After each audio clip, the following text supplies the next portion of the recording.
Hello, welcome to today's video. আজি আমি আলোচনা কৰিম অসম আৰু ভাৰতৰ লোকসভা সমষ্টিৰ ওপৰত। অসমত লোকসভা সমষ্টি কিমানটা আছে, অসমৰ লোকসভা সমষ্টি কেইটাৰ নাম কিটানো কি কি, আৰু অসমৰ লোকসভা সমষ্টিত কোনবিলাকনো জিলা সোমাই যায় তাৰ বিষয়ে আমি আজি আলোচনা কৰিম। এইটো স্লাইডত আমি দেখা পাইছোঁ যে অসমত 14টা লোকসভা সমষ্টি আছে আৰু ইয়াত চিৰিয়েলি ইলেকশ্যন কমিশ্যন অফ ইণ্ডিয়াৰ লিষ্টৰ মতে চিৰিয়েল কৰা হৈছে। যেনেকৈ 1 নম্বৰতে আছে Kokrajhar, 2 number Dhubri, 3 number Barpeta, 4 number Darrang Udalguri, 5 number Guwahati, 6 number Diphu, 7 number Karimganj, 8 number Silchar, 9 number Nagaon, 10 number Kaziranga, 11 number Sonitpur, 12 number Lakhimpur, 13 number Dibrugarh আৰু 14 নম্বৰ যোৰহাট। এইখন স্লাইডত আমি অসমৰ লোকসভা সমষ্টিৰ সীমাৰ ওপৰত আমি নাম্বাৰিং কৰি লগাই দিছোঁ, যাতে আপোনালোকৰ অলপ বুজিবলৈ সুবিধা হয় কোনটো সমষ্টিনো কোনডোখৰত আছে। যেনেকৈ কোকৰাঝাৰ সমষ্টি কোনডোখৰত আছে, 4 নম্বৰ দৰং ওদালগুৰি সমষ্টিনো কোনডোখৰত আছে, 11 নম্বৰ শোণিতপুৰ সমষ্টিনো কোনডোখৰত আছে, 14 নম্বৰ যোৰহাট সমষ্টিনো কোনডোখৰত আছে, 8 নম্বৰ শিলচৰ সমষ্টিনো কোনডোখৰত আছে, 6 নম্বৰ ডিফু সমষ্টিনো কোনডোখৰত আছে। এনেকৈ এই মেপখন চালে আপোনালোকৰ অলপ বুজিবলৈ সুবিধা হ'ব।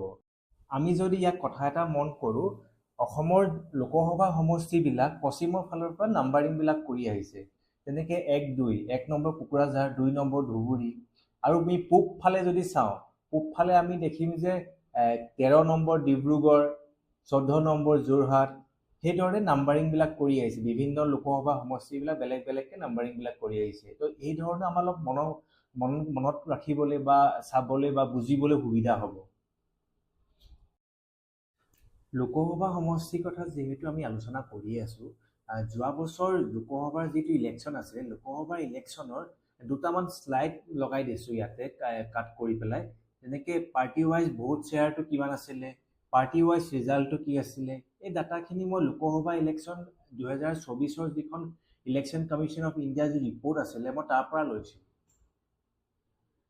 এতিয়া আমি আলোচনা কৰিব লৈছোঁ 14 নম্বৰ যোৰহাট সমষ্টিটো কোনবিলাক জিলা সোমাই আছে। ইয়াতে চৰাইদেউ জিলা আছে, শিৱসাগৰ জিলা আছে, যোৰহাট জিলা আছে আৰু মাজুলী জিলা আছে। ইয়াৰ পিছৰটো হৈছে 13 নম্বৰ ডিব্ৰুগড় লোকসভা সমষ্টি। ইয়াতে ডিব্ৰুগড় জিলা আছে আৰু তিনিচুকীয়া জিলা আছে। এতিয়া আমি আলোচনা কৰিম 12 নম্বৰ লখিমপুৰ লোকসভা সমষ্টি। 12 নম্বৰ লখিমপুৰ লোকসভা সমষ্টিত লখিমপুৰ জিলা আছে, ধেমাজি জিলা আছে আৰু তিনিচুকীয়া জিলা আছে। আৰু ইয়াতে এটা কথা মন কৰিবলগীয়া যে তিনিচুকীয়া জিলাৰ কিছু সংখ্যক এৰিয়া লখিমপুৰ লোকসভা সমষ্টিত অন্তৰ্ভুক্ত হৈ আছে, আৰু কিছু সংখ্যক এৰিয়া বা জেগা তিনিচুকীয়া জিলাৰ ডিব্ৰুগড় লোকসভা সমষ্টিত অন্তৰ্ভুক্ত হৈ আছে।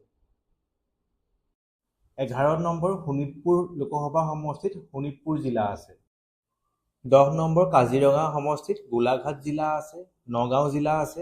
9 নম্বৰ নগাঁও সমষ্টিত মৰিগাঁও জিলা আছে, নগাঁও জিলা আছে। 8 নম্বৰ শিলচৰ লোকসভা সমষ্টিত কাছাৰ জিলা আছে। 7 নম্বৰ কৰিমগঞ্জ লোকসভা সমষ্টি, ইয়াত শ্ৰীভূমি জিলা আছে আৰু হাইলাকান্দি জিলা আছে।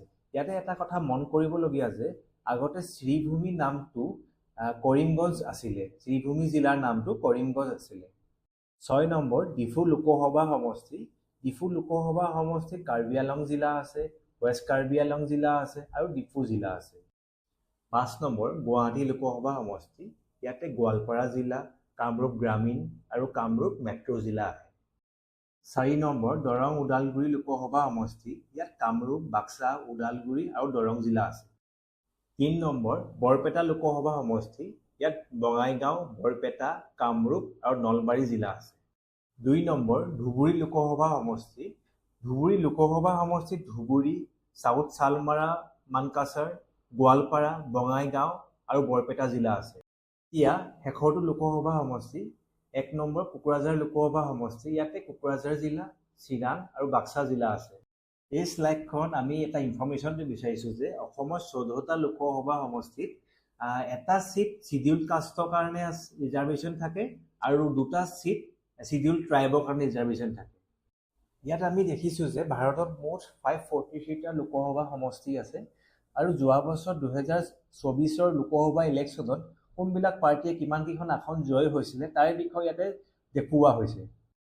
এখন শ্লাইডত আমি দেখাইছোঁ যে কোনবিলাক ষ্টেটৰ কিমান কেইখন চিট আছে, যেনেকৈ অসমৰ 14খন চিট আছে। ইয়াত যদি আমি চাওঁ, আমি দেখিম যে হায়েষ্টটো আছে উত্তৰ প্ৰদেশত 80খন চিট, তাৰপিছত মহাৰাষ্ট্ৰ 48 চিট, তাৰপাছত অন্ধ্ৰপ্ৰদেশ 42 চিট, তাৰপিছত পশ্চিমবংগ 42 চিট। আৰু ইয়াত যদি আমি চাওঁ কোনবিলাক ৰাজ্যত কমকৈ লোকসভা আসন আছে, এটা আমি দেখিম যে ছিকিম, মিজোৰাম, নাগালেণ্ডৰ এখনকৈ আসন আছে, অৰুণাচল, মণিপুৰ, মেঘালয় আৰু ত্ৰিপুৰাত 2খনকৈ আসন আছে। আৰু লোকসভা আসনবিলাক এইটো জনসংখ্যা চাই বা পপুলেশ্যনটো চাই পেলাই নিৰ্ধাৰণ কৰা হয়। উত্তৰ প্ৰদেশৰ যেনেকৈ পপুলেশ্যনটো বহুত বেছি, তাৰ তুলনাত নাগালেণ্ডত যদি আমি চাওঁ পপুলেশ্যনটো খুব কম। সেইদৰে পপুলেশ্যনটো চাই পেলাই চিটৰ নাম্বাৰবিলাক চেঞ্জ হৈ থাকে। এতিয়া আমি কেন্দ্ৰীয় শাসিত অঞ্চলৰ লোকসভা চিটবিলাক চাম। এতিয়া আমি যদি চাওঁ দিল্লীত 7টা লোকসভা চিট আছে আৰু কম লোকসভা চিট থকা কেন্দ্ৰীয় শাসিত অঞ্চলসমূহ হ'ল Andaman Nicobar island, Chandigarh, Dadra and Nagar haveli, Daman and দিউ, লক্ষদ্বীপ, পণ্ডিচেৰী। এই সকলোৰে এটাকৈ চিট আছে লোকসভাত। আজি আলোচনাটো ইমানলৈকে আছিলে। ইয়ালৈকে ভিডিঅ'টো চোৱাৰ কাৰণে ধন্যবাদ।